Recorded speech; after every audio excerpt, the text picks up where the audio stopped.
Long before I had the name John Wayne, I was going to school in Glendale and I had a dog named... Decades have passed since the world last saw John Wayne ride tall across the silver screen. With that legendary swagger, to millions, he wasn't just an actor, he was America itself, strong, fearless, and larger than life.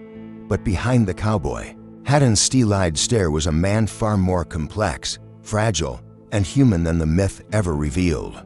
And now, at 86 years old, his son Patrick Wayne has finally broken his silence, confessing the truth fans long suspected, a hidden side of the Duke that could change everything we thought we knew. So who was the real John Wayne long before he became John Wayne? The world knew him as Marion Robert Morrison, born May 26, 1907, in Winterset, Iowa. He was a giant from the start, tipping the scales at 13 pounds at birth. His ancestry was a tapestry of Scottish, Irish, and English roots. His father, Clyde Morrison, worked as a pharmacist, and his mother, Mary Alberta Brown, raised him in the Presbyterian faith. In 1916, the Morrisons moved to Glendale, California, and it was there that Marion's legendary nickname took root. Marion was inseparable from his dog, an Airedale Terrier named Duke. Locals would often spot the boy and his big dog together and soon started calling him Little Duke. Marion embraced it, and from that moment on, Duke became the name he cherished for life. At Glendale Union High School, he was a star, an athlete, a debater, even president of the Latin Society. He wrote for the school paper and shined on the football field. His talent earned him a spot at the University of Southern California, where he played football for the USC Trojans. But fate had other plans. A body surfing accident shattered his collarbone and ended both his football career and his scholarship. With no money, Marion had to leave USC. Yet destiny wasn't done with him. Through connections at the university, he picked up odd jobs in Hollywood, moving props and working as an extra. Then, in 1930, director Raoul Walsh spotted him hauling furniture and gave him his first big break in the film, The Big Trail. The studio decided Marion Morrison needed a new name, and so John Wayne was born. The film flopped commercially, but it didn't matter. Wayne had stepped onto the path of legend. Through the 1930s, Wayne toiled in low-budget B-movie westerns, sometimes appearing in multiple films in a single year. He even tried his hand as one of the first singing cowboys, though, truth be told, his singing was dubbed by another performer. But it was 1939's Stagecoach, directed by John Ford, that changed everything overnight. Wayne transformed from a B-list cowboy to a bona fide Hollywood superstar. He wasn't just playing characters anymore, he was embodying something greater: grit, toughness, and the unshakable American spirit. From then on, audiences didn't just want an actor, they wanted the Duke. Yet Wayne's personal life was as dramatic as any script. He married 3 times, first to Josephine Scenes, with whom he had 4 children: Michael, Mary Antonia, Patrick, and Melinda. Later, he wed Mexican actress Esperanza Bor, a turbulent relationship that nearly ended with gunfire when jealousy boiled over. Finally, he married Peruvian actress Pilar Pallet, with whom he had 3 more children: Asa, John, Ethan, and Marissa. Wayne's life was filled with affairs, heartbreaks, and family struggles. He lost his hair early and wore a toupee, but when teased, he quipped, "It's real hair, not mine, but real hair." He loved literature, especially Charles Dickens and Arthur Conan Doyle, enjoyed chess, and adored his yacht, the Wild Goose, which was often seen in Newport Beach Harbor. He was a Freemason, a Shriner, and even owned his own island in Panama. But his demons followed him.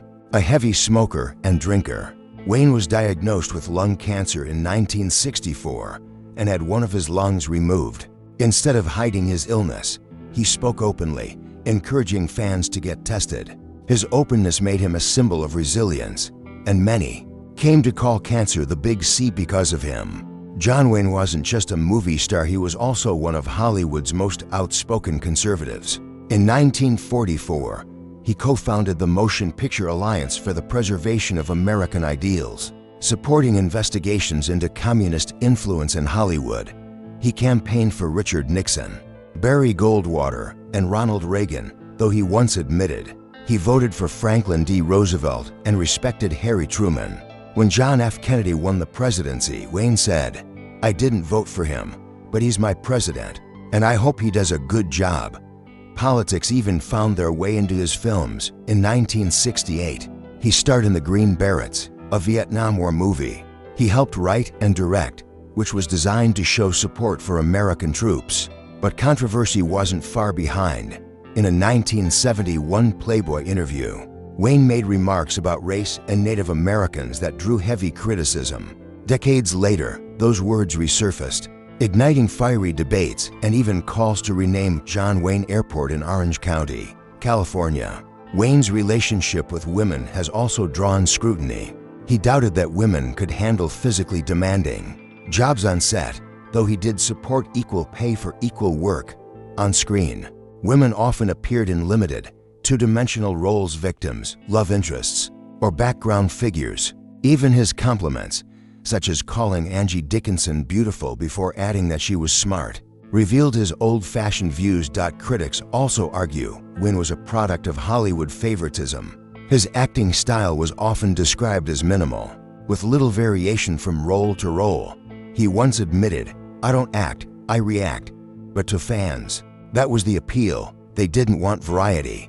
They wanted the Duke every single time. In the 1970s, cancer struck Wayne again. This time in his stomach. He tried experimental treatments, but the battle proved too great.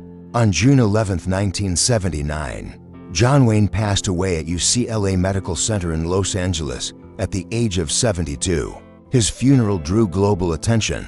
Curiously, his grave remained unmarked for 2 decades until 1999, when a permanent marker was finally placed at Pacific View Memorial Park in Corona del Mar, near Newport Beach. Today, his headstone carries a simple yet powerful quote: "Tomorrow is the most important thing in life. Comes into us at midnight very clean. It hopes we've learned something from yesterday." The story of John Wayne doesn't end with his passing. His second son, Patrick Wayne, spent his entire life navigating the immense shadow cast by his father's colossal fame. Born in 1939 in Los Angeles, Patrick seemed destined for the screen. From a young age, he appeared in his father's films, including classics like The Quiet Man, The Searchers, McClintock, and Big Jake. As he matured, Patrick carved out his own identity, taking on adventurous roles in movies such as Sinbad and The Eye of the Tiger and The People That Time Forgot. He became a familiar face on television as well, guest starring in hit shows like Charlie's Angels, Fantasy Island, and The Love Boat, and later stepping into the spotlight as host of the popular game show Tic-Tac-Do. But Patrick's legacy wasn't only about entertainment. Determined to honor his father's fight against illness, he became chairman of the John Wayne Cancer Institute, continuing the battle against cancer that had taken the Duke's life. His personal journey carried its own struggles: an early marriage that ended in divorce, the heartbreak of losing his father when he was only 39, and the weight of expectations tied to his family name. Yet through it all, Patrick carried the Wayne legacy with quiet dignity and resilience. Then, at the age of 86, Patrick surprised fans by breaking his silence in a way no one expected. He revealed a hidden side of his father, a softer, more human Duke, rarely seen on screen. With a laugh, he recalled, "Don't tangle with my dad. Nothing is too tough for my pop."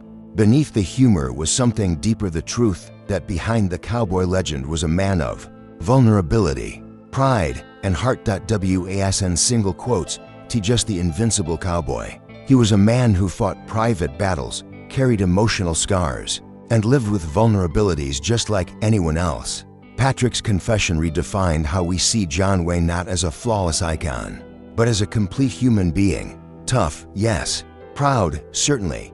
But also fragile, nuanced, and real. Today, John Wayne remains one of the most enduring figures in Hollywood history. His films still inspire. His presence still looms, and his controversies still spark debate. Legacies aren't built on perfection. They're built on truth. And the truth about John Wayne is that he was never just a cowboy or a war hero. He was a man who laughed, struggled, loved, failed, fought, and left behind a family and a philosophy that still resonates. And maybe that's the greatest lesson of the Duke, that even legends are human. And it's the humanity that makes their stories last. If you enjoyed this story, don't forget to like, share, and subscribe for more. Thanks for watching.